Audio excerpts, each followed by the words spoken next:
그리고 경제적 혜자 측면에서는 JYP가 어떤 그 혜자를 가지고 있냐. JYP는 다른 엔터사들이 좀 언론 플레이나 아니면 홍보하는데 굉장히 집중하고 있는 그런 전략을 사용하고 있는데 JYP 같은 경우에는 아티스트의 역량 성장에 집중하는 그런 전략을 사용하고 있어요. 그래서 JYP 그 박진영 님께서 얘기하신 게 우리는 우리가 파는 상품은 CD가 아니다. 공연도 아니다. 뭐 음악도 아니다. 뮤직비디오도 아니다. 우리가 파는 핵심 상품은 아티스트 그 자체다. 라고 얘기를 했었어요. 그래서 정말 이게 그 중요한 그런 전략이라고 생각합니다. 그래서 결국에는 스타가 어떤 역량을 가지고 있고 얼마나 동경할 만한가.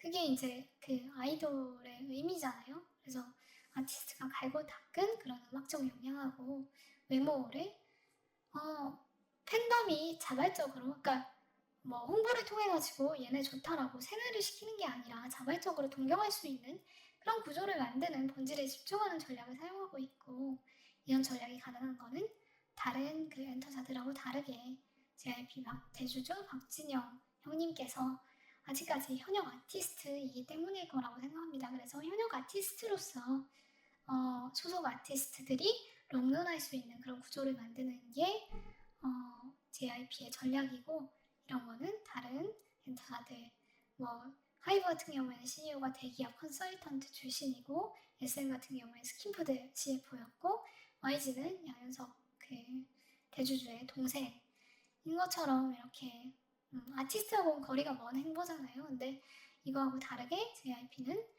대주주가 아직까지 현역 아티스트다라는 게 영향을 많이 미치고 있다고 생각합니다.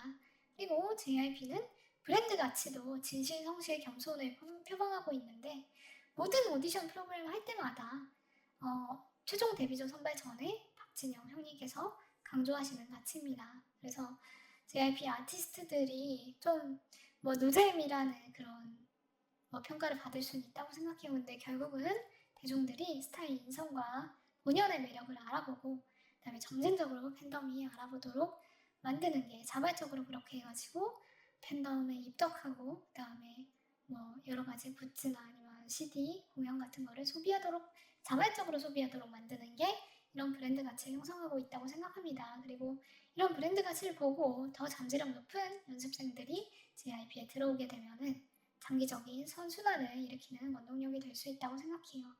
그래서 이런 선순환은 어떻게 일어나냐? 더 좋은 풀에 연습생이 유입되고, 거기에서 이제 고르고 고르다 보면은 좋은 조합으로 데뷔를 할 수 있게 되고, 여기에 따라서 흥행에 성공하고 더 좋은 풀에 그런 연습생들이 유입되게 되는 이런 선순환이 장기적으로 일어날 거다라고 보고 있습니다. 그리고 한번 팬덤이 된 소비자들은 쉽게 아티스트들에 대한 동경을 멈추기 힘들어요. 이거 이제 어떻게 보면은 K-팝 산업의 조금 어두운 면이라고 볼 수도 있는데, 마치 연애하는 것처럼 유사연애 감정을 일으키게 되고, 소비자들은 아티스트들에 대해서 애착관계를 형성하게 됩니다. 그래서 아티스트들이 가끔씩 무리를 일으키더라도 뭐 쉽게 탈덕하지 못하는 그런 상황에 처하게 되죠. 그래서 엔터주 소비자들은 전환 비용이 높다라고 평가할 수 있다고 생각합니다. 그리고 마지막으로 앞서 말씀드린 바와 같이 문화산업에서 매출을 발생시키는 데에는 고정비가 굉장히 크게 들잖아요. 그래서 매출이 확장되고 라인업이 늘어날수록 비용은 분산되게 됩니다. 뭐 고퀄리티 유튜브 컨텐츠를 찍는다고 했을 때, 만약에 어떤 엔터사가 뭐 팬덤 규모가 10만 명에 그치는 라인업이 하나밖에 없는 그런 엔터사라고 하면은 구매를 망설일 수밖에 없습니다. 근데 JYP처럼 각각의 라인업의 팬덤이 풍부하고 라인업 수도 많은 그런 회사 같은 경우에는 망설이지 않고 고퀄리티 장비를 구입하는데 투자를 할 수가 있습니다. 이런 투자들이 누적되게 되면 누적되게 될수록 이제 장기적으로 콘텐츠 퀄리티가 이런 좀 중소 작은 엔터사에 비해서 차이가 날 수밖에 없다고 생각합니다. 그리고 뭐 연습생 풀을 운영하거나 트레이닝 팀을 운영하거나 안무팀이나 연습실 아니면 뭐 건물 같은 거를 운영함에 있어가지고도 차이가 크게 날 수밖에 없고, 이런 규모의 경제는 중요한 경제적 혜자가 됩니다. 이익률 같은 경우에는 보시면은 이제 팬덤은 기본적으로 충성도가 굉장히 높은 소비자예요. 그래서 뭐 맨투맨 티셔츠에 스트레이키즈 로고만 박혀 있어도 몇만 원을 기꺼이 지출합니다. 그래서 그거 입고 이제 콘서트 가야 되잖아요. 그래서 콘서트 티켓 가격 같은 경우에는 인플레이션율을 크게 상회하는 속도로 올라가고 있는데 그 어떤 팬덤도 티켓 가격 상승에 대해서 불평을 하지 않고 있어요. 그래서 이걸 보시면은 그게 되게 많이 느껴지는데 여기 그 기타 매출이 보면은 유튜브하고 굿즈를 포함한 매출이고 그다음에 음반은 여기 있고 그다음에 콘서트 매출이 이렇게 있는데 보시면은 팬덤이 점점 더 라이트 팬덤에서 코어 팬덤으로 갈수록 이제 매출의 규모도 늘어나고 그다음에 매출의 증가율도 크게 늘어납니다. 보시면은 여기 보시면 지금 초록색으로 표시하지 않은 매니지먼트 사업, 광고, 출연료 이런 거는 이제 이익률 증가 폭이 크지 않은데 이제 뭐 유튜브하고 굿즈를 포함한 여기 기타 매출을 보시면은 연평균 증가율이 49.37%, 이제 다른 매출에 비해서 더 빠르게 증가하고 있죠. 근데 거기에 비해서 이제 좀 더 코어한 팬덤으로 가게 되면 음반을 삽니다. 근데 음반 매출 증가율은 평균이 91.77%예요. 그래서 훨씬 더 높죠. 그 다음에 더더욱 코어 팬덤은 콘서트에 가가지고 이제 그 직접 공연에 참가하게 됩니다. 근데 이 콘서트 매출 증가율은 232.58%예요. 평균 증가율이.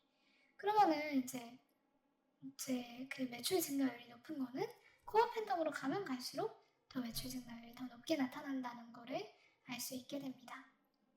그래서 이제 라인업이 점점 더 성장하고 그다음에 팬덤의 충성도가 높아지면 높아질수록 더더욱 매출 증가율이 이제 더 펌핑되게 되는 그런 효과를 가지게 될 거라고 이해할 수 있습니다. 그리고 비용 측면에서 보면은 JYP는 이제 이익률이 다른 엔터사들하고 비교 불가 수준인데 보시면 29.91%인데 여기서는 10%대잖아요. 그리고 24년 기준으로 보면은 그래도 22.65%인데 하이브는 9.27, 7.74 이렇게 한 자릿수에 불과하고 YG는 심지어 적자를 시현했습니다. 근데 이렇게 이제 이익률을 높게 가져갈 수 있는 이유는 뭐냐? 유통사나 여타 생산 요소를 제공하는 외부 이해관계자들에 대해서 강한 협상력을 보유해서 비용을 절감할 수 있기 때문이라고 생각합니다. 그래서 앞서 라이브네이션 얘기할 때 말씀드렸던 바와 같이 더 많은 레비뉴 쉐어를 요구할 수 있고 그 다음에 유통기업들에 대해서도 지급 수수료율 인하를 계속해서 요구할 수 있습니다.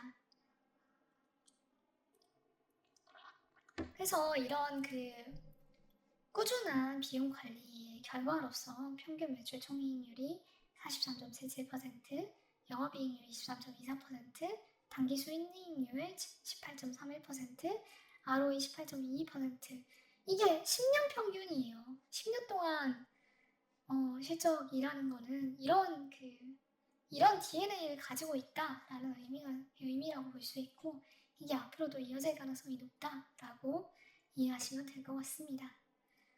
그래서 자본 배치 측면을 또 보자면은 부지런히 자본을 굴리는 회사예요. 그래서 JYP는 스스로 보유한 협상력을 잘 이해하고 이걸 바탕으로 엔터 사업하고 시너지가 발생하는 사업의 지분을 낮은 가격에 매입하는 회사로 유명합니다. 그래서 대표적인 디어유거든요.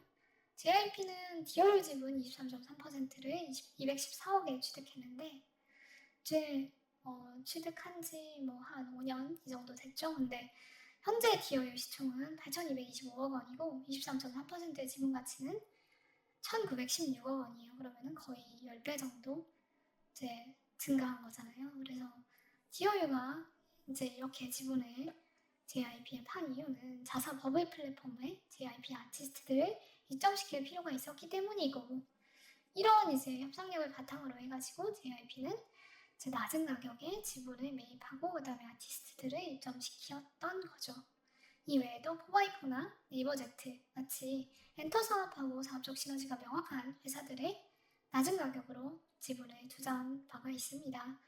또한 엔터사로서는 최초로 배당금을 지급하는 것처럼 배당 정책, 주주 환원 이런 측면에서도 관심을 기울이고 있는 꾸준한 관심을 기울이고 있는 좋은 회사라고 생각해요. 그래서 뭐 보시면은 JYP는 18년부터, 그다음에 하이브는 23년, SM은 21년, YG는 21년부터 배당을 시작하고 있습니다. 그래서 마지막으로 밸류에이션에 대해서 말씀드리도록 하겠습니다. 네이버 컨센서스를 기준으로 한다면은 25년 지배주주 당기 순이익을 통해 가지고 보면은 25년 기대 PER 같은 경우에 JYP 23.3, 하이브 33.1, SM 19.0, YG 18.7로 나타나고 있습니다. 그래서 보면은 좀 그렇게 싸지는 않네? 라고 생각하실 수도 있을 것 같아요. 근데 저는 이 위에 25년 지배주주 당기 순이익 추정이 굉장히 많이 왜곡되어 있다고 생각합니다.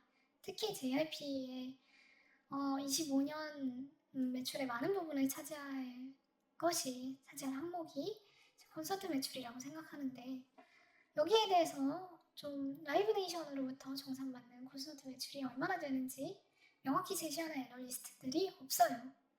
저 사실 그만큼 엔터 섹터를 깊게 공부한 애널리스트들이 없다는 반증이기도 하다고 생각합니다. 그래서 앞서 제가 이제 공연 매출 비율, 비중을 분석한 그 링크를 한번 보시면 좋을 것 같고요. 그렇게 해가지고 저는 생각하는 게 엔데믹 이후에 가장 중요한 매출처는 지금 이제 공연으로 옮겨가고 있다고 생각해요. 그래서 팬덤은 더 이상 의미 없는 앨범 중복 구매에 돈을 낭비하기보다 의미 있는 공연 참석에 돈을 쓰길 희망하고 있습니다. 그래서 스트레이키즈가 2025년 상반기 투어를 진행하는 북미 유럽 지역은 특히나 티켓 단가가 굉장히 높게 나오는 지역이에요. 그래서 모두 얘네들은 달러로 매출이 발생하고 정산도 당연히 달러로 하겠죠. 그 다음에 2024년 하반기 투어 규모는 공연장 수용 인원 합산 기준으로 해가지고 44만 명에 불과합니다. 근데 2025년 상반기 투어 규모는 공연장 수용 인원 합산 기준으로 봤을 때 101만 명이고 ASP가 티켓 단가 같은 경우에는 1.5에서 2배 정도 됩니다. 그렇다면은 단순 이 그 수용 인원과 ASP를 곱하기만 해봐도 매출은 3배에서 4배 정도 되는 게 당연한 것 같아요. 근데 2024년 대비해가지고 2025년 콘서트 매출을 2배 이상으로 잡는 리포트는 전 보지 못했습니다. 그래서 그만큼 어떤 그런 것 같아요. 그러니까 그 애널리스트들은 정량 지표, 앨범 지표를 통해 가지고 거기에 일정 비율을 때려 넣어서 콘서트 매출 추정하는 것 같은데, 그거는 이렇게 정말 그 주어진 어떤 명확한 지표가 있음에도 불구하고 이거를 귀찮아서 사용하지 않는 거에 불과하다고 생각하고, 이런 걸 고려하면은 정말 2025년 매출은 저는 폭발할 수밖에 없다고 생각하거든요. 거기에다가 여비, 식비, 스텝 운영비, 그다음에 뭐 음향 장비 이런 비용은 모두 고정으로 발생해요. 근데 모든 공연이 스타디움 투어로 진행될 거기 때문에 이익률이 폭발적으로 증가할 수밖에 없고, 공연 시점이 다가올수록 매진된 도시에서는 추가 투어를 진행합니다. 이렇게 되면은 정말 이익률이 어디까지 치솟을지 뭐 가늠이 안 되는 거죠. 그래서 공연 매출 인식 비중이 50%, 그리고 ASP 상승 요인 같은 거를 감안하게 되면 2025년 공연 매출, 그다음에 이익을 정당하게 추정하고 있는 증권사는 아직 없다고 생각하고, 이런 추정 오류로 매출이 과소평가되어 있는 현재가 JYP라는 정말 성장 잠재력이 높은 회사의 지분을 더 싼 가격에 모을 수 있는 좋은 기회라고 생각합니다. 그래서 이상으로 JYP에 대한 그런 발표를 마쳐보도록 하겠습니다. 감사합니다.